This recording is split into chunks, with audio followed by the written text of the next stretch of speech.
આપ સૌ થોડા વિક્ષેપમાં મુકાય એ માટે સોરી. સંબોધન ફરી નથી કરતો.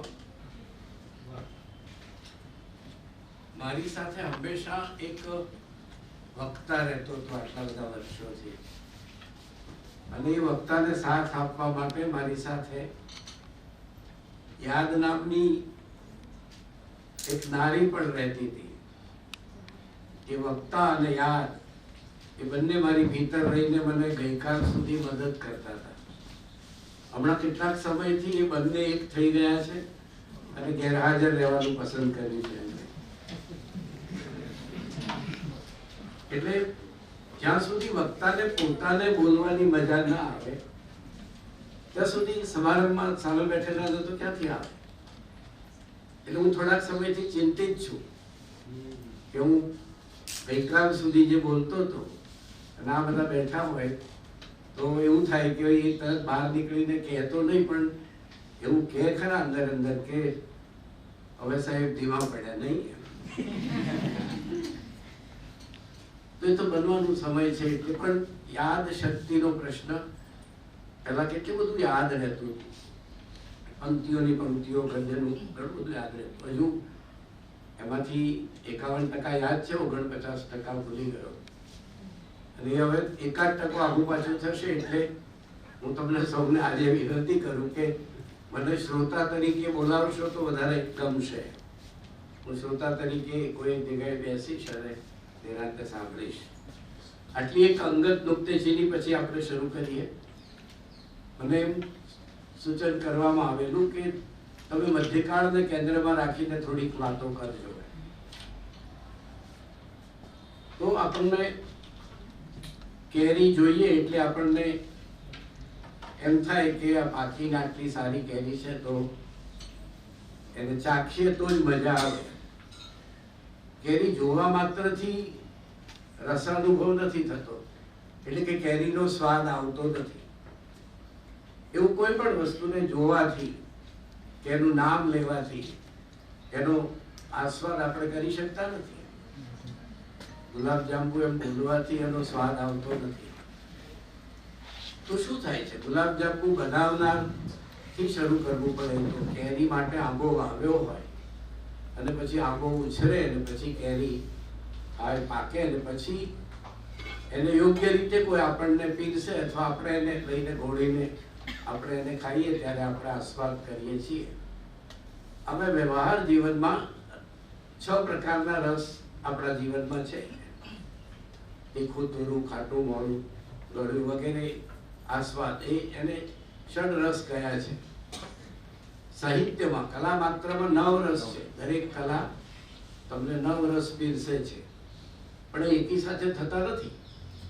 એકદમ કઈ બધા રસનો અનુભવ થતો નથી. અને રસ અનુભવ કોને થાય? તો રસસૂત્રમાં ભરત મુનિએ સમજાવ્યું છે. હું કઈ એમાં બહુ ઊંડો નહીં જાઉં, પણ આમ તો વિદ્યાર્થીઓ છે એટલે એમના કાનમાં વાત જવી જોઈએ, આગળની 2-3 લાઈનોને વાત કરતા. કારણ કે એમને તો એ ખબર પડવી જોઈએ કે શું થાય છે, શા માટે અનુભવ થાય છે. રસ એટલે શું? એમ કાવ્ય રસ એટલે શું? તો તમને જો કવિતાનો અર્થ જેવો સમજાય તો કાવ્યાર્થ એ જ રસ છે. અને જેવું તમને કાવ્યમાં રસ પડે અને આપણી ભીતર એની એક ચમત્કૃતિ થાય છે કે આ તો મજા આવી. આપણે કોઈને કહીએ નહીં, પણ આપણે ચૂપચાપ એ અનુભવતા થઈ જઈએ. પૃથ્વીની આ વિશાળતા અમથી નથી મળી, એના મિલનની ક્યાંક તો જગા હોવી જોઈએ. હું ક્યાં કહું છું આપની હા હોવી જોઈએ, પણ ના કહો છો એમાં વ્યથા હોવી જોઈએ. આ 4 પંક્તિ સાંભળીએ એટલે આપણે આપણામાં નથી રહેતા, થોડાક પાછા ચાલ્યા જઈએ છીએ. બાજુવાળાને ખબર ન પડે એ રીતે પાછા ચાલ્યા જઈએ છીએ. પણ એથી કઈ શૃંગારનો અનુભવ નથી. રતિ નામનો ભાવ જે છે, સ્થાયી ભાવ, એ સચેત થાય છે. તો માણસમાં વૃત્તિ શબ્દને બદલે આપણે એમ કહીએ કે સ્થાયી ભાવો 9 છે. એ સ્થાયી ભાવો જાગૃત થાય ત્યારે રસાનુભવ થાય. દરેક સ્થાયી ભાવને સક્રિય કરનાર પરિબળો માટે બે શબ્દો વપરાય છે કે આલંબન વિભાવ હોય અને ઉદ્દીપન વિભાવ હોય તો એમ બે યુવક અને યુવતી બગીચામાં એકબીજાને દૂરથી જુએ છે તો કઈ ત્યાર પછી રતિભાવ સક્રિય નથી થતો. ઘણા વખતનો પરિચય હોય, નજીક આવે, એકાંત હોય, બેસે, અને એ પછી પણ એકદમ રતિભાવ જાગૃત નથી થતો. તો એ બંનેને આલંબન જોઈએ છે. ઉદ્દીપન તો એકબીજાનું છે, એક્સ માટે વાય અને વાય માટે એક્સ ઉદ્દીપન છે. એ બંનેના ઉદ્દીપનની સાથે આલંબન વિભાવો બીજા જોઈએ છે. આલંબન છે એ બે, તો પેલા ઉદ્દીપન વિભાવો છે. દાખલા તરીકે સરસ વાતાવરણ હોય, એકાંત હોય, રૂપ સજ્જા હોય, એ બધું તો હોય એમ. એ સિવાય બીજામાં પણ આપણે ઉદાહરણ લઈએ કે ચારે બાજુ એકદમ અચાનક બરફ પડે છે, સ્નોફોલ થાય છે, ને આપણા આણંદમાં જ માનો કે કાલે સ્નોફોલ થાય રાતે અને સવારે આપણે બધું જ જુદું જોઈએ તો એકદમ આપણા વિસ્મયથી ચકિત થઈ જઈએ છીએ.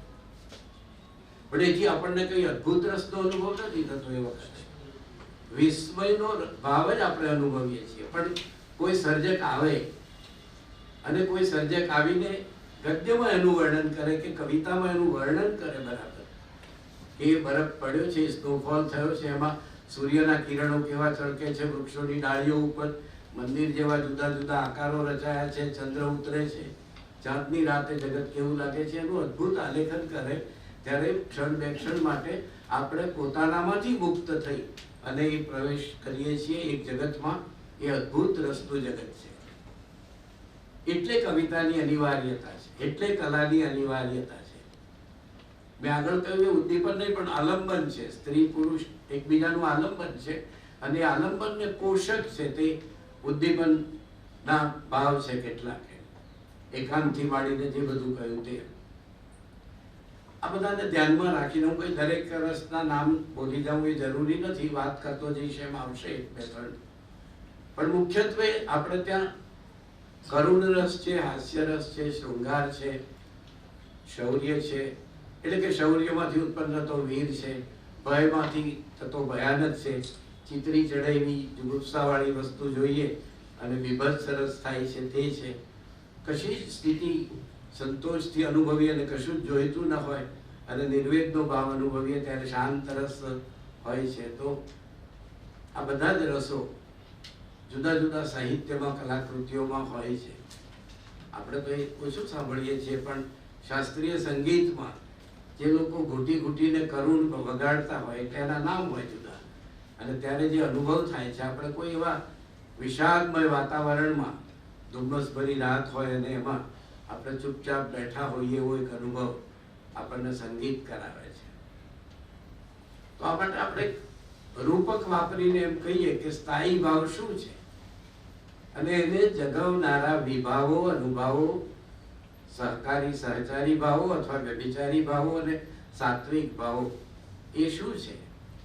એ અવસ્તુ સહેજ અડી લઈને પછી હું મધ્યકાળના થોડાક કવિઓની વાત કરું તો સરોવર શાંત છે, જળનું ભરેલું છે, એકદમ સ્થિર છે. એમ સ્થાયી ભાવો આપણી અંદર સ્થિર પડેલા છે, જાગ્યા નથી. જળ લહર જગાવનારી પવનની લહર આવી નથી. જળ લહરને જગાવનારી પવનની લહર આવે છે અને સરોવરમાં આમ હિલ્લોળાવા માંડે છે. તો પવન એ નિમિત્ત છે.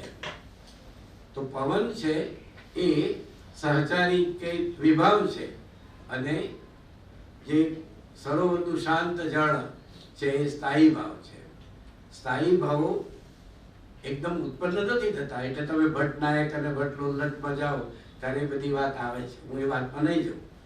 એટલે રસ ઉત્પન્ન થાય છે તો કે ના, એ કઈ અનુકરણ છે તો કે ના, એ અનુભવાય છે, એ અભિવ્યંજનાથી આપણને પ્રાપ્ત થાય છે. એ એટલા માટે કે સ્થાયી ભાવ તો છે જ આપણી અંદર પડેલો. એ સ્થાયી ભાવ પેલા સરોવરની જળની જેમ શાંત છે અને પછી એને લહર રૂપે જગાવનારા પરિબળો, આલંબનો આવે છે. એને આપણે વિભાવ, અનુભાવ વગેરે શાસ્ત્રીય ભાષામાં કહીએ છીએ. એ આવે છે ત્યારે પછી રસનું રૂપ આપણી સામે આવે છે. એ ઘણા બધા છે જુદા જુદા. દાખલા તરીકે ગુણવંતભાઈએ એક ઉલ્લેખ કર્યો કે ભય લાગે ત્યારે કેવું અચાનક રૂવાટા ઊભા થઈ જાય છે, ચીસ પાડી ઉઠીએ છીએ, સ્વપ્નમાં જાગી જઈએ છીએ. તો ભય છે પછી એને પ્રત્યક્ષ થાય, યુદ્ધનું વર્ણન આવતું હોય અને યુદ્ધના વર્ણનમાં પછી જેમ વીરનો અનુભવ થાય એમ એ યુદ્ધના અનુભવ આમ દૂરથી જોનાર ને એ વખતે એ ભયાનક પણ લાગે.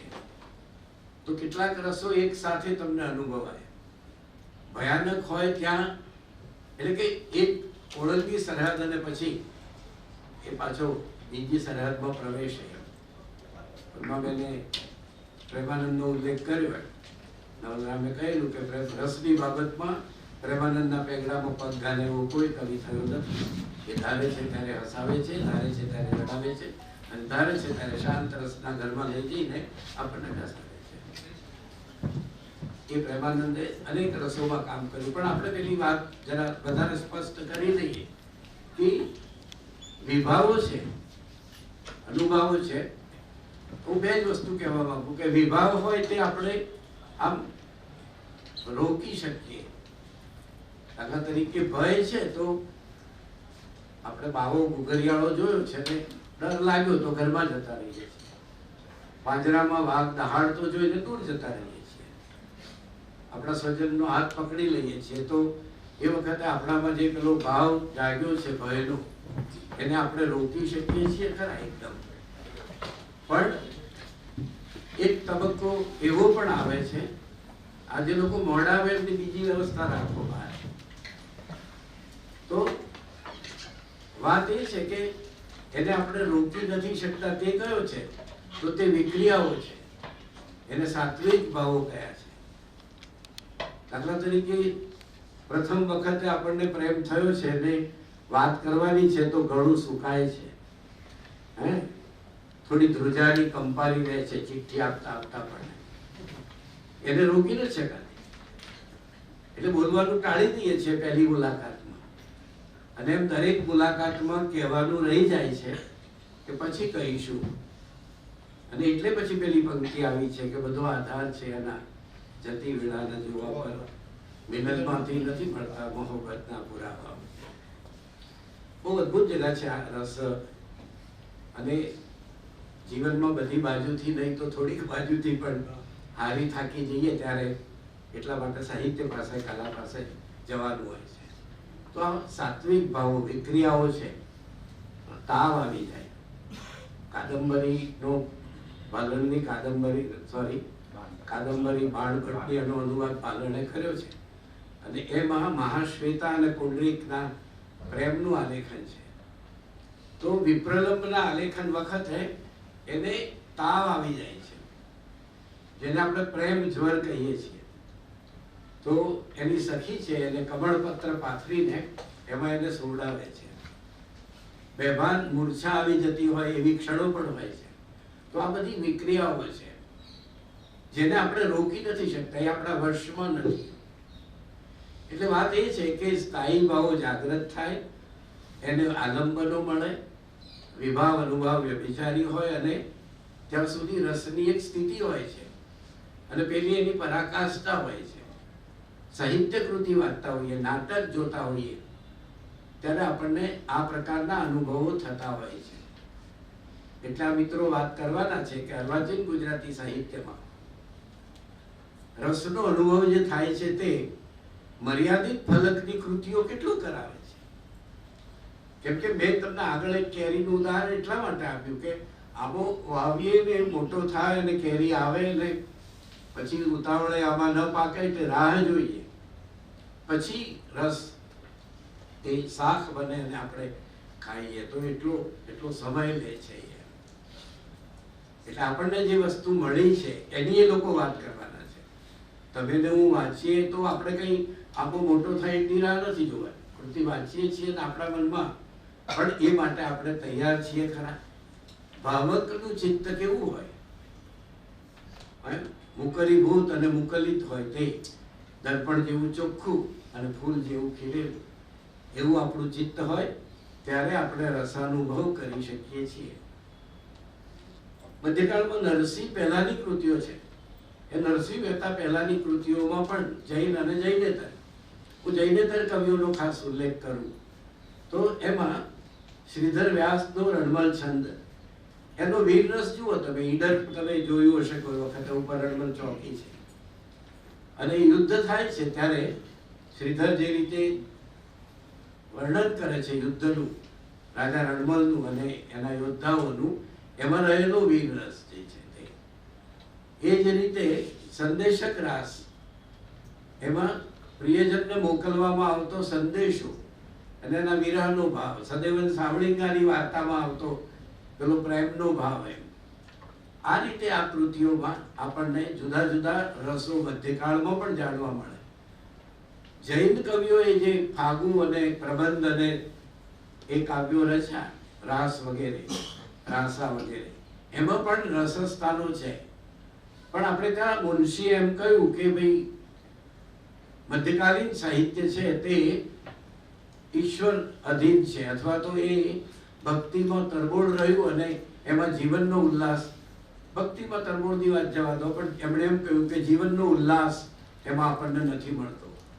પછી સંશોધનો થતા ગયા, વાંચનારા આવ્યા અને આપણે કહ્યું કે ના ભાઈ એવું નથી, એમ જીવનનો ઉલ્લાસ પણ એમાં ભરપૂર છે. એમ તમે જૈન કવિઓની કથાઓ વાંચો, નેમિનાથની કે બીજી, તો એ કથાઓમાં પણ શરૂઆતમાં તો પ્રણયાનુભૂતિ છે, પછી જયારે ઉપશમ આવે છે કે વાડામાં આટલા બધા ઘેટા કેમ લાવવામાં આવે છે, તો કે આજે તારું લગ્ન છે એટલે જાફત છે એટલે, અને ત્યાંથી લગ્ન કર્યા વગર ચાલ્યા જાય, એવી અનેક કથાઓ છે મધ્યકાળમાં. જરા શબ્દ ફેરે, એ બધામાં ઉપશમનો ભાવ આવે છે છેલ્લે. પણ ઉપશમ પહેલા તો શૃંગાર છે, અદ્ભુત છે, એ બધા જ રસોનો અનુભવ એમાં પણ છે. એટલે એક રીતે કહીએ તો રસ જેમ જીવનમાં આપણે ખાઈએ પીએ છીએ અને જોડાયેલો છે, જીવન હંમેશા રસથી ભરેલું છે. ભલે ને થોડીક વાર કટુતા થાય, પણ પછી આપણે થૂકી નાખીએ અને જમવા બેસીએ ત્યારે આપણને રસનો અનુભવ થવો જોઈએ. એટલે વડીલોએ એમ કહ્યું છે કે જમતી વખતે કંકાસ ક્લેશને ભૂલી જવો જોઈએ. એમ તમે સારી કૃતિ વાંચો ત્યારે પણ ચિત્તને સ્વસ્થ અને સ્વચ્છ રાખવું જોઈએ, તો અનુભવ થાય. અને એટલે કહ્યું છે ને કે સદ્ય પર નિવૃત્ત, તમને તરત જ મુક્ત કરી દે તમારામાંથી. આપણે પિક્ચર જોઈએ છીએ, એક જમાનામાં અમે જોતા અને પછી અમને એમ થાય કે એક જમાનામાં અમે જોતા, એમ એટલા માટે કહું છું કે તમે જુદા અને જુદી રીતે જુઓ છો. એટલે અમે પિક્ચર જોઈએ ને પછી ચોરી ચોરી જોતા હોઈએ, એટલે ઘરેથી પણ ચોરી ચોરી જોતા હોય, રાજ કપૂરનું ચોરી ચોરી પણ જોતા હોઈએ, તો એ વખતે એક ક્ષણ એવી આવે છે કે આમ નિરાતે બેઠેલા આમ થઈ જઈએ છીએ. અને પછી ગીત આવે, દિલ ક્યું લગાયા એમ કરીને જે આવે ને, પછી આપણે તરત જ, આપણું કોઈ સગું વાલું નથી અને છતાં થોડી વાર દુઃખી થઈ જઈએ છીએ. પિક્ચર જોવા આવ્યા છીએ, ઘેર જઈએ તો શું દશા થશે બધું ભૂલીને આપણે એક કરુણમાં ડૂબી જઈએ છીએ. એનું નામ સત્ય પર નિવૃત્ત છે. એટલે એ રસાનુભવ છે જેની સાથે આપણે કશી જ લેવા દેવા નથી. કાનજી જીવીને છોડીને જાય છે, વાત્રકના કાંઠે મળે છે અને એ કહે છે કે તમારામાં મને એકલું કાળજું થોડું છે, મને એકલું કાળજું હોત તો મને છોડીને થોડા જાતે. એ મળેલા જીવનો કરુણમાં કરુણ છે. મળેલા જીવ નામ મળેલા છે, પણ બંને જીવ દૈહિક તો નથી જ મળ્યા. અને જ્યાં સુધી રહસ્યમય પ્રદેશનો આસ્વાદ એમણે પરસ્પર નથી લીધો, ત્યાં સુધી એમના જીવનમાં એ વસ્તુ કેટલી બધી અર્થપૂર્ણ રહી છે અને બાકી છે. એટલે એ એક જમાનામાં સાગના સોટા જેવી જીવીને જોનારો બીજા મેળામાં 1.5 વર્ષ પછી એને લઈ જાય છે, ત્યારે એ માત્ર હાડકાનો માળો છે. કાયાની માયા ઓળંગી જાય છે તે ખરો પ્રેમ છે એમ આપણે કહીએ, પણ એ કાયાની માયા ઓળંગવા માટે એ બંને પાત્રોએ જે વેઠ્યું છે એ કૃતિમાં રસ છે એમ આપણે કહી શકીએ છીએ. તો અર્વાચીન વાત થઈ. પણ નરસિંહના 2 કાવ્યો જે મોટા લાંબા કહેવાય તે એમના પોતાના છે કે નહીં એની ચર્ચા થયેલી છે, ખાસ કરીને ગોવિંદ ગમન અને સુરત સંગ્રામ. તો સુરત સંગ્રામમાં જે વિપ્રલંબ અને પછી શૃંગારનું સંયોગ, શૃંગારનું આલેખન છે સુરત સંગ્રામ, એનું શીર્ષક જ એ સૂચવે છે. ગોવિંદ ગમનમાં વિપ્રલંબ છે એમ, અને જે પેલા રાસમાળાના પદો છે એમાં અદ્ભુતનો અનુભવ થાય છે. થાય ને, હાથ તમે મસાલો હોય ને હાથ તમારો સળગી જાય ને ખબર ન પડે તો એ અદ્ભુતનો અનુભવ છે. તો તમે જુઓ કે રસ ડગલે ને પગલે આપણા સાહિત્યમાં મધ્યકાળમાં પણ આપણને જોવા મળે. નાકરમાં આપણે આવીએ કે પ્રેમાનંદ અને શ્યામળમાં, અખામાં તો કટાક્ષ છે, બ્લેક હ્યુમર કહીએ એવો, એટલે હું એમાં જતો નથી બહુ, પણ આપણને આપણા આખ્યાનો જોઈએ, શ્યામળની પદ્ય વાર્તાઓ જોઈએ, અથવા તો વિશ્વનાથ જાનીની પ્રેમ 25ના પ્રસંગો જોઈએ, શ્યામળની મદન મોહના જોઈએ. મદન મોહનાના રૂપનું આલેખન હું લાવતા પછી એટલે ન લાવ્યો કે એટલામાંથી કેટલું વાંચી છે, પણ મદન મોહનાના રૂપનું જે આલેખન કર્યું છે એમણે, રાજેશ પંડ્યાએ મધ્યકાલીન કવિઓ એવું પુસ્તક કર્યું છે. બહુ નાનકડું સરસ પુસ્તક છે, આપ સૌએ વાંચવું જોઈએ. એટલા માટે કે વિદ્યાર્થીઓને કહું છું કે બહુ આટલા 150 પાનામાં તમને મધ્યકાળના 20 કવિઓ તમને આમ યાદ રહી જાય એવા, એમાં વિશ્વનાથ જાનીની વાત પણ આવે છે. એના સંદર્ભો પ્રેમ 25માં સરસ એમણે ગૂંથ્યા છે તેની વાત. મદન મોહનાની જેમ સુડા બોતેરી હોય કે નંદ બત્રીસી હોય, એમાં પણ ઘણા બધા જંગલમાં પેલો રાજાને મારી નાખે અને દાટી દે ને પ્રધાન પાછો આવે ને એ આખી સૃષ્ટિ જોઈએ આપણે ત્યારે આપણને એક રસમાંથી બીજા રસમાં જવાને બદલે એક ભાવલોકમાંથી બીજા ભાવલોકમાં મુકાઈએ છીએ. રસ છે ને એ ટોચ ઉપર જઈએ ત્યારે એ અનુભવ થાય છે, એના પછી ફોલિંગ થાય અથવા બીજા રસમાં પ્રવેશ થાય. ઉદાહરણ આપું તમને કે પ્રેમાનંદનું સુધાવાચરી જુઓ તો બહુ મજાની વસ્તુ છે. સુદામા પહોંચે છે એ બધી વાત પછી લાંબી નથી કરતો, પણ સુદામા દ્વારકા નગરી પહોંચે છે અને દ્વારકાને જુએ છે, જળહળતું દ્વારકા. કોટ કાંકરા ઉપર બધા મોતી અને ચળકે છે ને એ જાય છે, અને એની વચ્ચે સુદામો કેવો લાગે છે, એની વિડંબના કરી છે. તાળી દઈ દઈ નાગર હસે, ધન્ય નગર આ નર વસે, જેણે કર્યા હશે વ્રત તપ અપાર, એ સ્ત્રી પામી હશે આ ભરથાર. પણ એ પછી વક્રોક્તિ થાય છે, આયરની થાય છે કે ખરેખર એ નારી ધન્ય છે કે જે સુદામાને વરી છે, એ પછીથી ખબર પડે છે. પણ અદ્ભુત રસનું ઉદાહરણ જો તમારે જોઈતું હોય પ્રેમાનંદમાં તો તે સુદામા ચરિતમાં દ્વારકા નગરીનું આલેખન છે, તે તમે જુઓ. અને એ જ રીતે સુદામો જ્યારે પાછો વળે છે ત્યારે એના મનમાં ઓઢવ છે, એમાં એક કરુણની લકીર. ભક્ત જેવો, સુદામા જેવો ભક્ત પણ ક્ષણવાર માટે ચલિત થઈ જાય અને એમ કે મેં કેટલી મોટી ભૂલ કરી, સ્ત્રીના કહેવાથી માગવા આવ્યો છું. એમાં એક ગુરુના અમે વિદ્યાર્થી, એ થઈ બેઠો પૃથ્વીપતિ ને મારા ઘરમાં ખાવા નથી, અને કશું આપતો નથી. એને એમ હતું કે હમણાં આપશે, બધી રાણીઓ છે એટલે દરવાજે જઈને આપશે, અને દરવાજા પછી પણ એને કશું આપ્યું નહીં. ત્યારે એ કહે છે કે બધા મારા તાંદુલ લેવા લટુડા પટુડા કર્યા. આવું ભક્તને આવો વિચાર આવે એટલી હદે. અને એ પછી કહે છે કે કૃપણની પાસે ધન હોય ઘણું, માટે નગર એનું સોના તાણું, બાંધી મુઠ્ઠીનો મિત્રાચાર, મોટો નિર્દય નંદકુમાર. તો તમે જુઓ કે કૃષ્ણને નિર્દય કહેવા સુધી એ જાય તો એ કરુણની કેવી લકીર છે. આપણું જીવન કેવું છે, મનુષ્ય તરીકે આપણે ક્યારેય કદાચ મુક્ત નથી થઈ શકતા. હવે એટલી ભક્તિ કરીએ તો પણ આશાઓ અપેક્ષાઓ એ લોહીના કણકણમાં એવી જામી ગયેલી હોય છે, અને સાહિત્યનું કામ એમાંથી થોડી વાર પણ મુક્તિ અપાવવાનું હોય છે. નળાખ્યાનમાં તો એથી પણ બહુ ગજબની વસ્તુ છે, પણ નળાખ્યાનની વાત પછી કરું.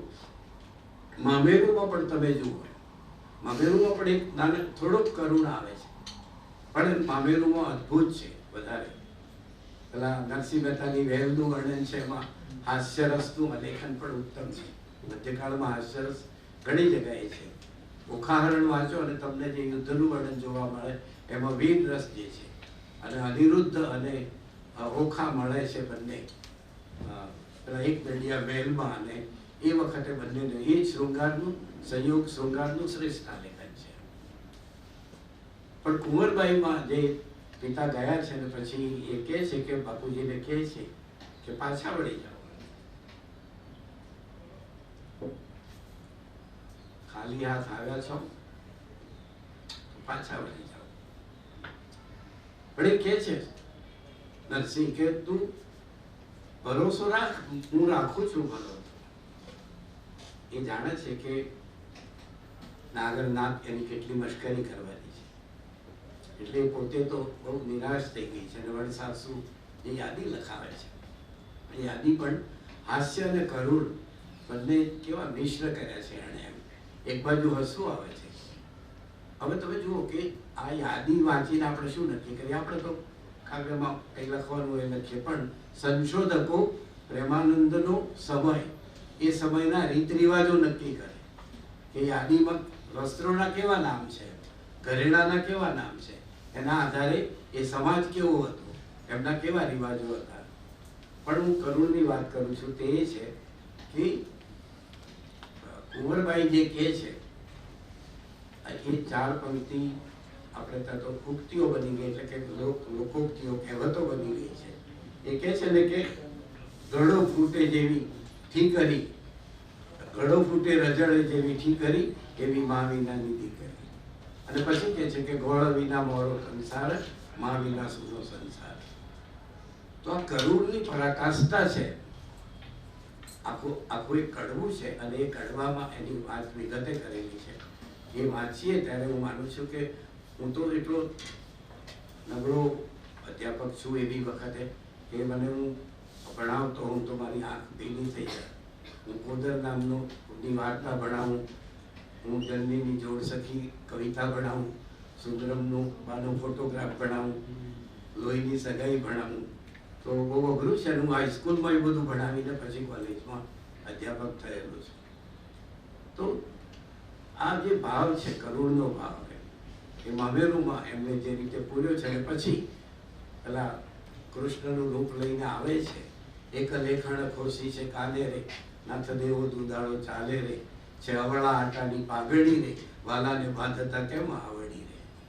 એમ કૃષ્ણનું વર્ણન છે. એટલે શેઠ બનીને આવ્યા છે, અને જે બધાને જે જોઈએ તે આપે છે. તો એ અદ્ભુત રસનું આ લેખન છે. નણદી કહે છે કે આટલું બધું આપ્યું પણ મારી દીકરીને કંઈ ના આપ્યું, અને આકાશમાંથી એક વસ્ત્ર શોધે રેશમી પડે છે. આ એક અદ્ભુતનો અનુભવ છે. પણ સમાજ સંસાર કેવો હતો એનો પણ અનુભવ કરાવે છે. જીવનથી દૂર જઈને રસ કદી પ્રાપ્ત થતો નથી, અને આધુનિકોએ આપણને જીવનથી દૂર લઈ જઈને થોડોક સમય સાહિત્યના નામે ગુંગળાવવાની કોશિશ કરેલી. હજુ આપણે આધુનિકતાનું મૂલ્યાંકન ક્યારે કરીશું જયસિંહ, એવું આપણને લાગે. એક આખો સેમિનાર કરીને એટલે આપણે કંઈ એની ધૂળ કાઢવાની નથી. એમ આપણને જે સારું મળ્યું છે એ જોવાનું લેવાનું છે. પણ એ જમાનાની ઉત્તમમાં ઉત્તમ કૃતિઓ ક્યાં ગઈ? એ તો ટોળા અવાજ ઘોંઘાટ નામનો લક્ષંકર ઠાકરનો કાવ્ય સંગ્રહ, જેને દિલ્હી અકાદમીનો એવોર્ડ મળ્યો, એના બીજા દિવસથી એ નામ કોઈ લેતું જ નથી. અને મારો તમારો રાવજી આજે 58 વર્ષ થયા એના અવસાન થાય, અને એ ભૂલાતો નથી. નવોદિતો પણ આજે પોતાને એનાથી ઘડે છે. તો આ કૃતિની સચ્ચાઈ તે આ છે. અને લાભશંકરને રાવજી સમકારી નતા એમ કહી શક્યા. શામળની પદ્ય વાર્તાઓમાંથી પણ ઘણી બધી વસ્તુઓ આપણે મેળવી શકીએ. નળાખ્યાનની વાત સાથે હું વાત પૂરી કરીશ. તો નળાખ્યાનમાં બહુ જ રસસ્થાનો છે. એમાં જે રસ બધે ન જોવા મળે તે વિભત્સ છે. તે પેલા કળીનું વર્ણન આવે છે, માથે સગડી મૂકીને એ જ્યારે ઋતુપર્ણનો વરઘોડો, ને પછી ઋતુપર્ણને પરણવા માટે થઈને પેલો બાહુક એનો લઈને જાય છે પવન વેગે ઘોડા, અશ્વ મંત્ર એ જાણતો હતો. તે એ આખું એક તરફ અદ્ભુત છે, ને અદ્ભુતમાંથી પાછો તરત જ આપણને જુગુપ્સાવાળું વર્ણન કરીને વિભત્સમાં લઈ જાય. એ જ રીતે નળ અને દમયંતી બંને મળ્યા ત્યારનો શૃંગાર, એ બંને હજુ નથી મળ્યા, અને બંને એકબીજાનું વર્ણન, માત્ર રૂપનું વર્ણન સાંભળીને એ બંને પ્રેમમાં પડેલા. મારા જમાનામાં અમારે એક આઈ કાર્ડ આવતું, અમે આઈ કાર્ડ રાખતા હતા. એ આઈ કાર્ડ 2 ફોલ્ડ હોય એટલે એની પાછળ બીજો એક ફોટો રાખવાની વ્યવસ્થા હતી.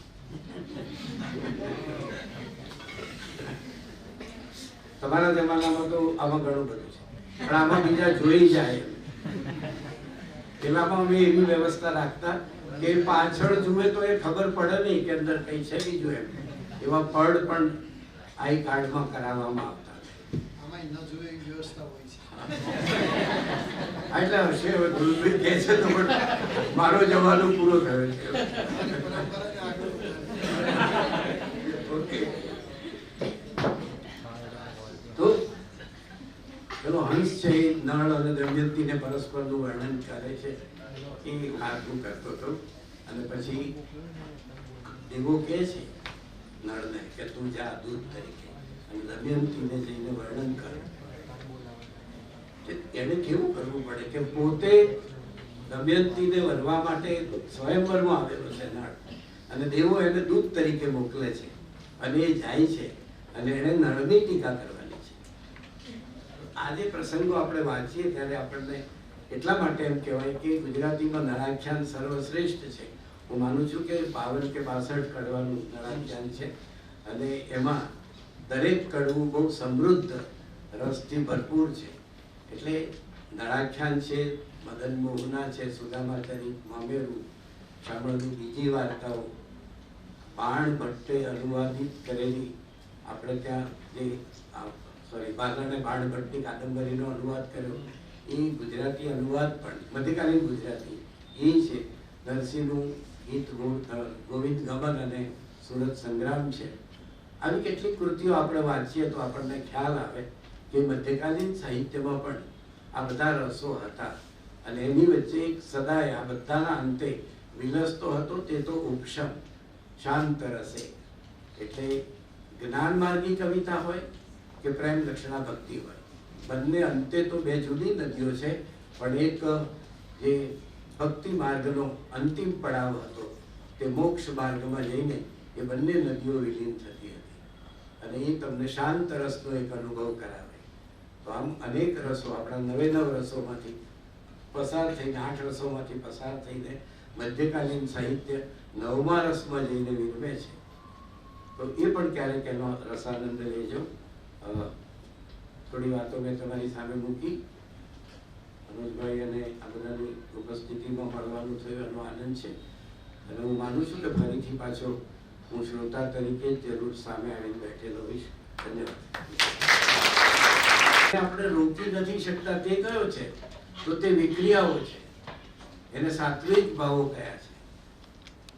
દાખલા તરીકે પ્રથમ વખતે આપણને પ્રેમ થયો છે ને વાત કરવાની છે તો ગળું સુકાય છે, હે થોડી ધ્રુજારી કંપારી રહે છે ચિઠ્ઠી આપતા આપતા પણ એને રોકી ન શકાય.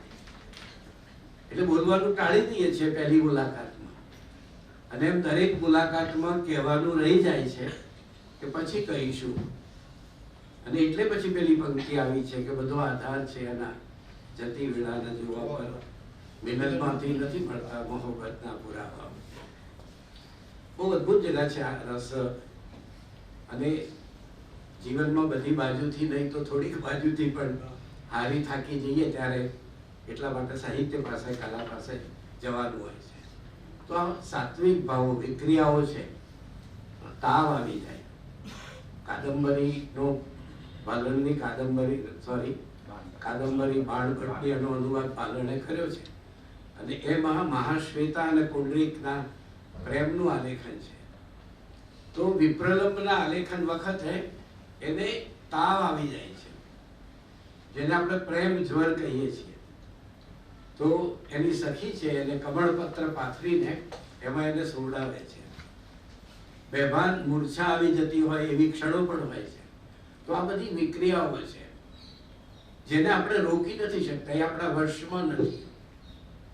એટલે વાત એ છે કે સ્થાયી ભાવો જાગૃત થાય, એને આલંબનો મળે, વિભાવ અનુભાવ વ્યભિચારી હોય અને ત્યાં સુધી રસની એક સ્થિતિ હોય છે અને પેલી એની પરાકાષ્ઠા હોય છે. સાહિત્ય કૃતિ વાંચતા હોઈએ, નાટક જોતા હોઈએ ત્યારે આપણને આ પ્રકારના અનુભવો થતા હોય છે. એટલા મિત્રો વાત કરવાના છે કે અર્વાચીન ગુજરાતી સાહિત્યમાં રસનો અનુભવ જે થાય છે તે મર્યાદિત ફલકની કૃતિઓ કેટલું કરાવે છે. કેમ કે મેં તમને આગળ એક કેરીનું ઉદાહરણ એટલા માટે આપ્યું કે આવો વાવીએ ને મોટો થાય અને કેરી આવે ને પછી ઉતાવળે આમાં ન પાકે એટલે રાહ જોઈએ, પછી રસ એ શાક બને અને આપણે ખાઈએ તો એટલો સમય લે છે. એટલે આપણને જે વસ્તુ મળી છે એની એ લોકો વાત કરવાના છે. તમે ને હું વાંચીએ તો આપણે કંઈ આખો મોટો થાય એટલી રાહ નથી જોવાની. કૃતિ વાંચીએ છીએ ને આપણા મનમાં પણ એ માટે આપણે તૈયાર છીએ ખરા? ભાવકનું ચિત્ત કેવું હોય? મુકરીભૂત અને મુકલિત હોય તે દર્પણ જેવું ચોખ્ખું અને ફૂલ જેવું ખીલેલું એવું આપણું ચિત્ત હોય ત્યારે આપણે રસાનુભવ કરી શકીએ છીએ.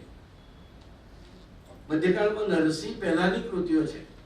એ નરસિંહ મહેતા પહેલાની કૃતિઓમાં પણ જૈન અને જૈનેતર, હું જૈનેતર કવિઓનો ખાસ ઉલ્લેખ કરું તો એમાં શ્રીધર વ્યાસનો રણમલ છંદ, એનો વીરરસ જુઓ તમે. ઈડર તમે જોયું હશે કોઈ વખત, ઉપર રણમલ ચોકી છે અને યુદ્ધ થાય છે ત્યારે શ્રીધર જે રીતે વર્ણન કરે છે યુદ્ધનું, રાજા રણમલનું અને એના યોદ્ધાઓનું, એમાં રહેલો વીરરસ જે છે તે. એ જ રીતે સંદેશક રાસ, એમાં પ્રિયજનને મોકલવામાં આવતો સંદેશો અને એના વિરહનો ભાવ, સદૈવન સાવળિંગાની વાર્તામાં આવતો પેલો પ્રેમનો ભાવ, એમ આ રીતે આ કૃતિઓમાં આપણને જુદા જુદા રસો મધ્યકાળમાં પણ જાણવા મળે. જૈન કવિઓએ જે ફાગુ અને પ્રબંધ અને એ કાવ્યો રચ્યા, રાસ વગેરે, રાસા વગેરે, એમાં પણ રસસ્થાનો છે. પણ આપણે ત્યાં મુનશીએ એમ કહ્યું કે ભાઈ મધ્યકાલીન સાહિત્ય છે તે ઈશ્વર અધીન છે, અથવા તો એ ભક્તિમાં તરબોળ રહ્યું અને એમાં જીવનનો ઉલ્લાસ, ભક્તિમાં તરબોળની વાત જવા દો, પણ એમણે એમ કહ્યું કે જીવનનો ઉલ્લાસ એમાં આપણને નથી મળતો. પછી સંશોધનો થતા ગયા, વાંચનારા આવ્યા અને આપણે કહ્યું કે ના ભાઈ એવું નથી, એમ જીવનનો ઉલ્લાસ પણ એમાં ભરપૂર છે. એમ તમે જૈન કવિઓની કથાઓ વાંચો, નેમિનાથની કે બીજી, તો એ કથાઓમાં પણ શરૂઆતમાં તો પ્રણયાનુભૂતિ છે. પછી જયારે ઉપશમ આવે છે કે વાડામાં આટલા બધા ઘેટા કેમ લાવવામાં આવે છે, તો કે આજે તારું લગ્ન છે એટલે જાફત છે એટલે, અને ત્યાંથી લગ્ન કર્યા વગર ચાલ્યા જાય, એવી અનેક કથાઓ છે મધ્યકાળમાં. જરા શબ્દ ફેરે, એ બધામાં ઉપશમનો ભાવ આવે છે છેલ્લે. પણ ઉપશમ પહેલા તો શૃંગાર છે, અદ્ભુત છે, એ બધા જ રસોનો અનુભવ એમાં પણ છે. એટલે એક રીતે કહીએ તો રસ જેમ જીવનમાં આપણે ખાઈએ પીએ છીએ અને જોડાયેલો છે, જીવન હંમેશા રસથી ભરેલું છે. ભલે ને થોડીક વાર કટુતા થાય પણ પછી આપણે થૂકી નાખીએ અને જમવા બેસીએ ત્યારે આપણને રસનો અનુભવ થવો જોઈએ. એટલે વડીલોએ એમ કહ્યું છે કે જમતી વખતે કંકાસ ક્લેશને ભૂલી જવો જોઈએ. એમ તમે સારી કૃતિ વાંચો ત્યારે પણ ચિત્તને સ્વસ્થ અને સ્વચ્છ રાખવું જોઈએ, તો અનુભવ થાય. અને એટલે કહ્યું છે ને કે સદ્ય પર નિવૃત્ત, તમને તરત જ મુક્ત કરી દે તમારામાંથી. આપણે પિક્ચર જોઈએ છીએ, એક જમાનામાં અમે જોતા અને પછી અમને એમ થાય કે એક જમાનામાં અમે જોતા, એમ એટલા માટે કહું છું કે તમે જુદા અને જુદી રીતે જુઓ છો. એટલે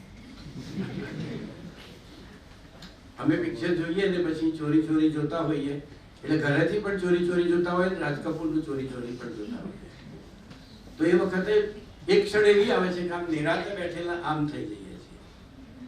અને પછી ગીત આવે, દિલ ક્યું લગાયા એમ કરીને જે આવે ને, પછી આપણે તરત જ, આપણું કોઈ સગું વાલું નથી અને છતાં થોડી વાર દુઃખી થઈ જઈએ છીએ. પિક્ચર જોવા આવ્યા છીએ, ઘેર જઈએ તો શું દશા થશે બધું ભૂલીને આપણે એક કરુણમાં ડૂબી જઈએ છીએ. એનું નામ સત્ય પર નિવૃત્ત છે. એટલે એ રસાનુભવ છે જેની સાથે આપણે કશી જ લેવા દેવા નથી. કાનજી જીવીને છોડીને જાય છે, વાત્રકના કાંઠે મળે છે અને એ કહે છે કે તમારામાં મને એટલું કાળજું થોડું છે, મને એટલું કાળજું હોત તો મને છોડીને થોડા જાતે. એ મળેલા જીવનો કરુણમાં કરુણ છે. મળેલા જીવ નામ મળેલા છે, પણ બંને જીવ દૈહિક તો નથી જ મળ્યા. અને જ્યાં સુધી રહસ્યમય પ્રદેશનો આસ્વાદ એમણે પરસ્પર નથી લીધો ત્યાં સુધી એમના જીવનમાં એ વસ્તુ કેટલી બધી અર્થપૂર્ણ રહી છે અને બાકી છે. એટલે એ એક જમાનામાં સાગના સોટા જેવી જીવીને જોનારો બીજા મેળામાં 1.5 વર્ષ પછી એને લઈ જાય છે ત્યારે એ માત્ર હાડકાનો માળો છે. કાયાની માયા ઓળંગી જાય છે તે ખરો પ્રેમ છે એમ આપણે કહીએ, પણ એ કાયાની માયા ઓળંગવા માટે એ બંને પાત્રોએ જે વેઠ્યું છે એ કૃતિમાં રસ છે એમ આપણે કહી શકીએ છીએ. તો અર્વાચીન વાત થઈ, પણ નરસિંહના 2 કાવ્યો જે મોટા લાંબા કહેવાય તે એમના પોતાના છે કે નહીં એની ચર્ચા થયેલી છે, ખાસ કરીને ગોવિંદ ગમન અને સુરત સંગ્રામ. તો સુરત સંગ્રામમાં જે વિપ્રલંબ અને પછી શૃંગારનું સંયોગ શૃંગારનું આલેખન છે. સુરત સંગ્રામ એનું શીર્ષક જ એ સૂચવે છે. ગોવિંદ ગમનમાં વિપ્રલંબ છે એમ, અને જે પેલા રાસમાળાના પદો છે એમાં અદ્ભુતનો અનુભવ થાય છે.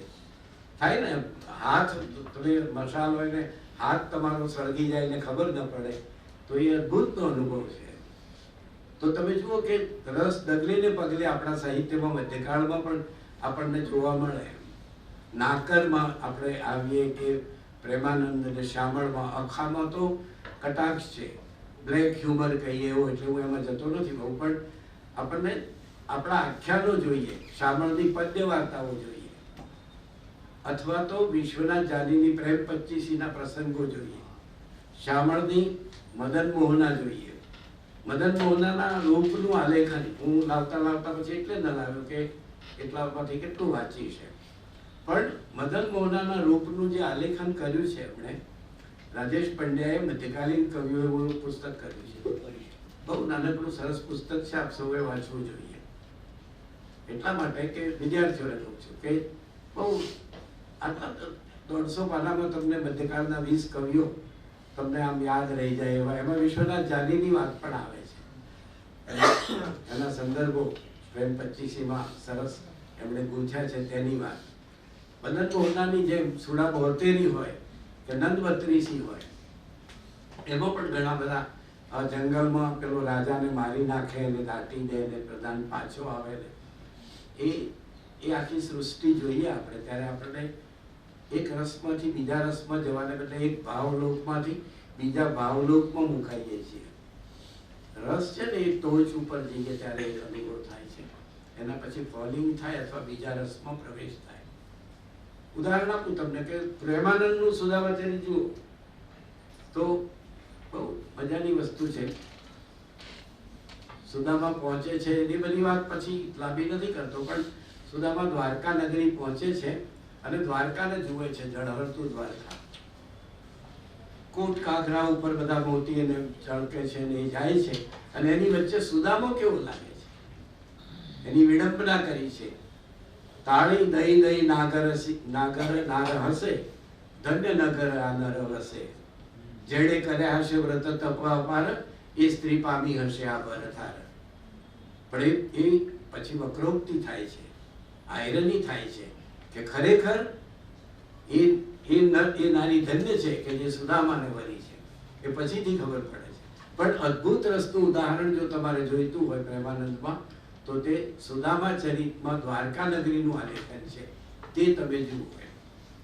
અને એ જ રીતે સુદામો જ્યારે પાછો વળે છે ત્યારે એના મનમાં ઓઢવ છે, એમાં એક કરુણની લકીર, ભક્ત જેવો, સુદામા જેવો ભક્ત પણ ક્ષણવાર માટે ચલિત થઈ જાય અને એમ કે મેં કેટલી મોટી ભૂલ કરી, સ્ત્રીના કહેવાથી માગવા આવ્યો છું. એમાં એક ગુરુના અમે વિદ્યાર્થી, એક ગુરુના અમે વિદ્યાર્થી, એ થઈ બેઠો પૃથ્વીપતિ ને મારા ઘરમાં ખાવા નથી, અને કશું આપતો નથી. એને એમ હતું કે હમણાં આપશે, બધી રાણીઓ છે એટલે દરવાજે જઈને આપશે, અને દરવાજા પછી પણ એને કશું આપ્યું નહીં. ત્યારે એ કહે છે કે બધા મારા તાંદુલ લેવા લટુડા પટુડા કર્યા. આવું ભક્તને આવો વિચાર આવે એટલી હદે.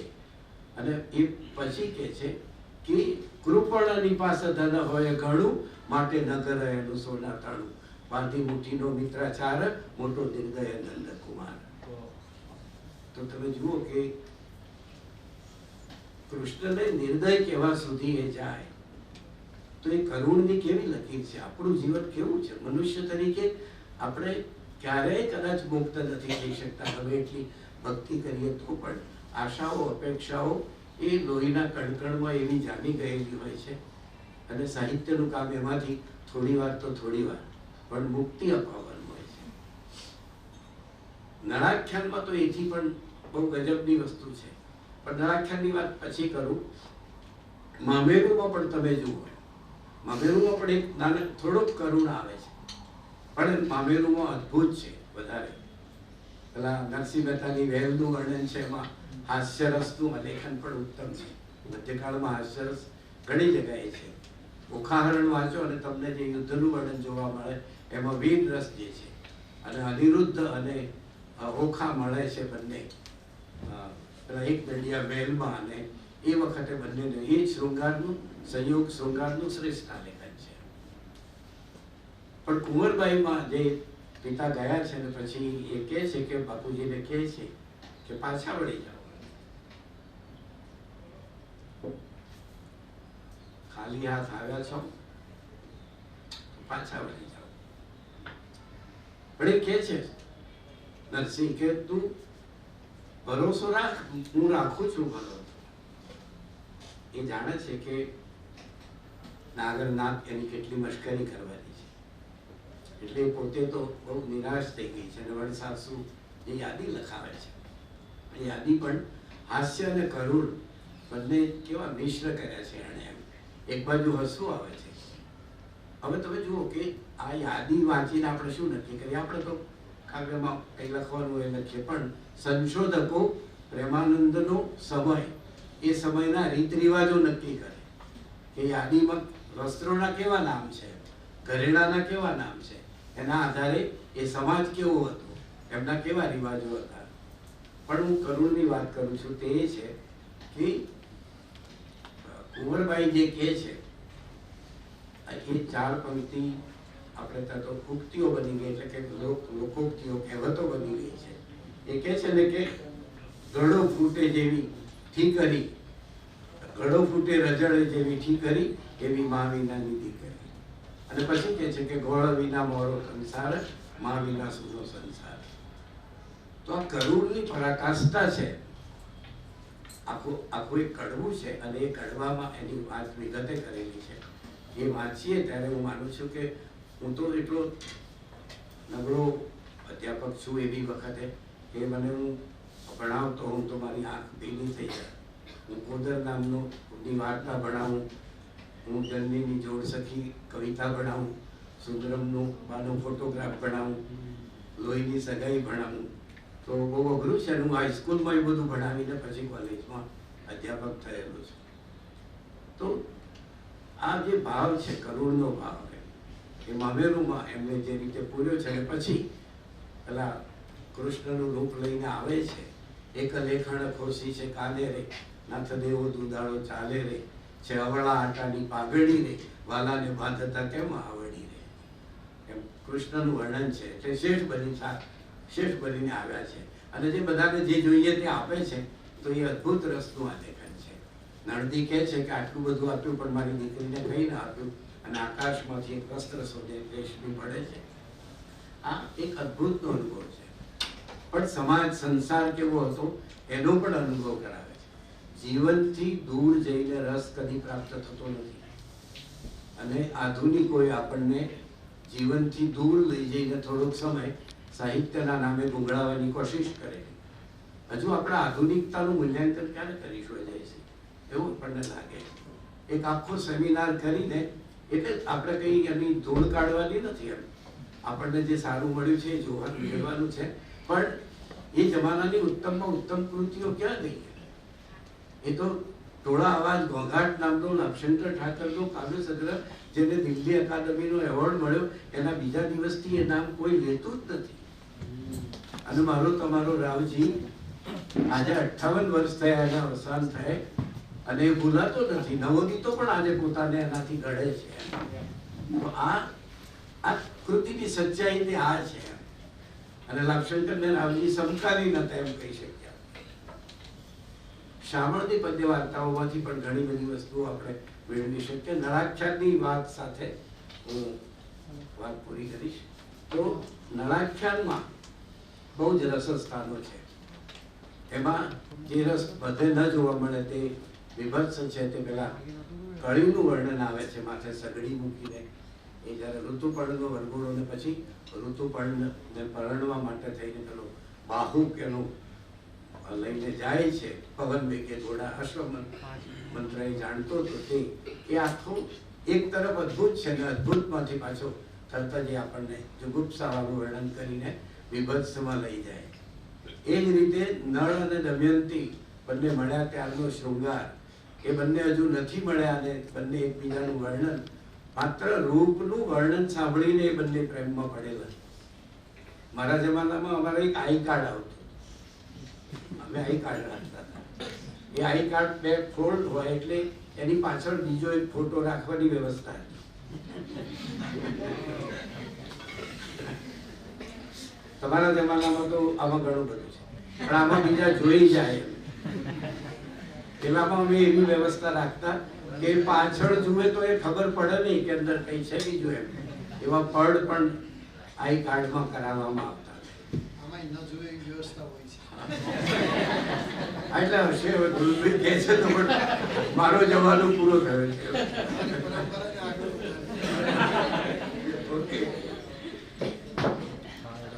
તો પેલો હંસ છે એ નળ અને દમયંતીને પરસ્પરનું વર્ણન કરે છે. એ હાથું કરતો હતો અને પછી એવો કહે છે નળને કે તું જા દૂત તરીકે, અને દમયંતીને જઈને વર્ણન કરે. એને કેવું કરવું પડે કે પોતે દમયંતીને વરવા માટે સ્વયંવરમાં આવેલો છે નળ, અને દેવો એને દૂત તરીકે મોકલે છે અને એ જાય છે અને એને નળની ટીકા કરવાની છે. આ જે પ્રસંગો આપણે વાંચીએ ત્યારે આપણને એટલા માટે એમ કહેવાય કે ગુજરાતીમાં નળાખ્યાન સર્વશ્રેષ્ઠ છે. હું માનું છું કે 52 કે 62 કડવાનું નળાખ્યાન છે અને એમાં દરેક કડવું બહુ સમૃદ્ધ રસથી ભરપૂર છે. એટલે નળાખ્યાન છે, મદન મોહના છે, સુદામાચરિત, મામેરું, શામળની બીજી વાર્તાઓ, બાણ ભટ્ટે અનુવાદિત કરેલી આપણે ત્યાં જે બાલાને બાણ ભટ્ટની કાદંબરીનો અનુવાદ કર્યો એ ગુજરાતી અનુવાદ પણ મધ્યકાલીન ગુજરાતી એ છે. નરસિંહનું ગીત ગોવિંદ ગમન અને સુરત સંગ્રામ છે. આવી કેટલીક કૃતિઓ આપણે વાંચીએ તો આપણને ખ્યાલ આવે કે મધ્યકાલીન સાહિત્યમાં પણ આ બધા રસો હતા અને એની વચ્ચે એક સદાય આ બધાના અંતે વિલસતો હતો તે તો ઉપશમ, શાંત રસે. એટલે જ્ઞાન માર્ગી કવિતા હોય કે પ્રેમ લક્ષણા ભક્તિ હોય, બંને અંતે તો બે જુદી નદીઓ છે, પણ એક જે ભક્તિ માર્ગનો અંતિમ પડાવ હતો તે મોક્ષ માર્ગમાં જઈને એ બંને નદીઓ વિલીન થતી હતી અને એ તમને શાંત રસનો એક અનુભવ કરાવે. તો આમ અનેક રસો આપણા 99 રસોમાંથી પસાર થઈને 8 રસોમાંથી પસાર થઈને મધ્યકાલીન સાહિત્ય 9મા રસમાં જઈને વિરમે છે. તો એ પણ ક્યારેક એનો રસાનંદ લેજો. થોડી વાતો મેં તમારી સામે મૂકી.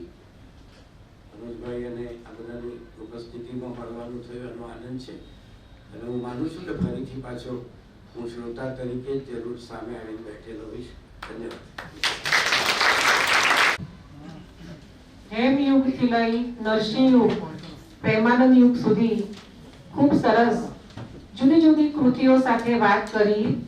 નળાખ્યાન આવે એટલે સ્વાભાવિક છે આપણને કરુણ રસ વિશેષ સ્પર્શે. જ્યારે દમયંતી પોતાના બાળકોને મોસાળમાં મૂકીને જાય છે અને કહે છે, નમાયા થઈ વરત જોડે સહેજો મામીની ગાળ. સર અમારે FYBA માં મદન મોહના કૃતિ છે સિલેબસમાં, એટલે FY ના વિદ્યાર્થીઓ મદન મોહના ભણે છે. એટલે એક થી ચડિયાતી કૃતિઓ કે જેના વિશે સરે ખૂબ સરસ ઉદાહરણ સાથે વાત કરી. સાહેબનું વક્તા તરીકેનું વ્યાખ્યાન સુંદર રહ્યું. મનહર અને મનભર વક્તવ્ય આપવા બદલ સાહેબ આપનો ગુજરાતી વિભાગ અને આણંદ આર્ટ્સ કોલેજ વતી હૃદયપૂર્વક આભાર માનું છું.